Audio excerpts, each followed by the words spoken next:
Hi everyone, my name is Rachel and welcome. So in today's video I'm going to be speaking about the 1983 Operation Cleanup that occurred in Zimbabwe. As is the case for all of my videos and research projects, I know that my research is not at all comprehensive. I know that many stories and sources have been erased from, removed, silenced and lost in the archives.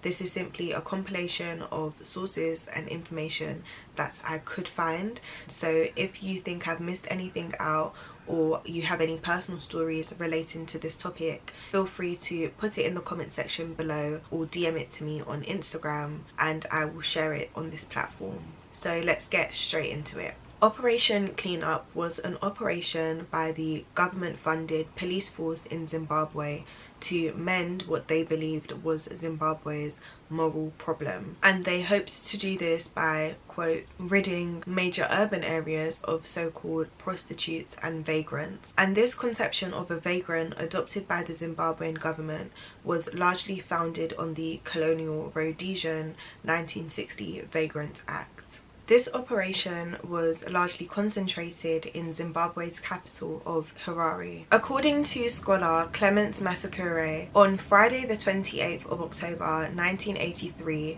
the police began their campaign against single women who were suspected of being sex workers in downtown Harare. And though officials stated that this campaign was against sex workers, they had no actual way to distinguish who was a sex worker and who wasn't. So this campaign essentially targeted any black Zimbabwean woman. They were essentially guilty until proven innocent. And that was clear as on Friday the 28th of October 1983, over 100 women were arrested in Harare. And this blitz continued the entire weekend. Many women who were unescorted, so who essentially were walking down the road without male company, were arrested and accused of soliciting. Though initially women's safety was contingent on their marital status, so if they were married they theoretically wouldn't have been targeted, it became very clear in the operation that every woman was being targeted regardless of whether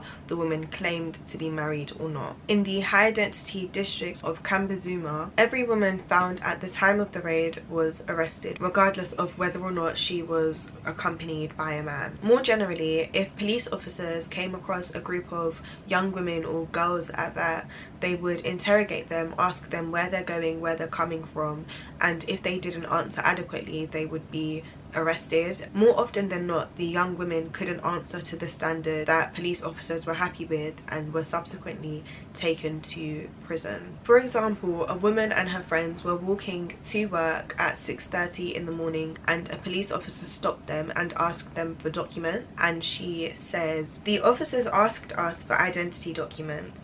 We had none. We thought, why would we carry documents when we were wearing our uniforms?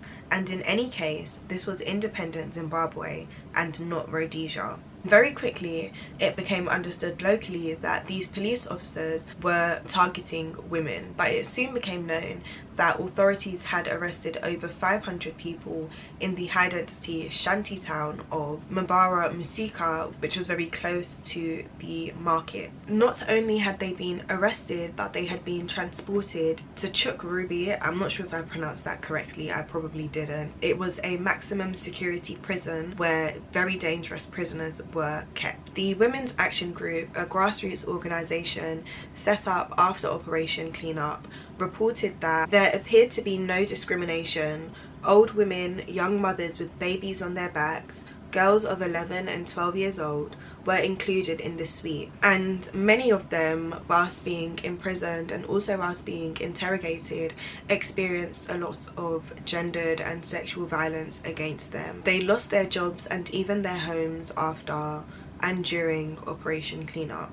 Many of those arrested reported that the prison conditions were terrible. They reported that they didn't have access to clean drinking water and that hygiene standards were really bad. In total, around 6,000 women and girls had been arrested in the 3-day period of the operation. In my research, I couldn't find what prompted the end of Operation Cleanup, but as I said, it ended on the 30th of October 1983, though obviously the effects of the sexual and physical violence against the women who were imprisoned and also those who weren't imprisoned are ongoing, and they're still, you know, like living with the trauma and the harm of that event. Following Zimbabwean independence in 1979 from colonial Rhodesian rule, which many women were part of the process of, many women were combatants, they fought, they facilitated Zimbabwean liberation fighters. Many of these women were left disillusioned with the social and political landscape. One female ex-combatant who was affected by Operation Cleanup remarked, "Women who had fought side by side against an oppressive regime," referring to the white majority Rhodesian rule under Ian Smith, "were in turn being oppressed by their own comrades. Is it not ironic also that only blacks were picked? Smith did that too during his days for the same reasons too. I thought women also fought to liberate this country from tyranny and arbitrary laws. Or am I dreaming?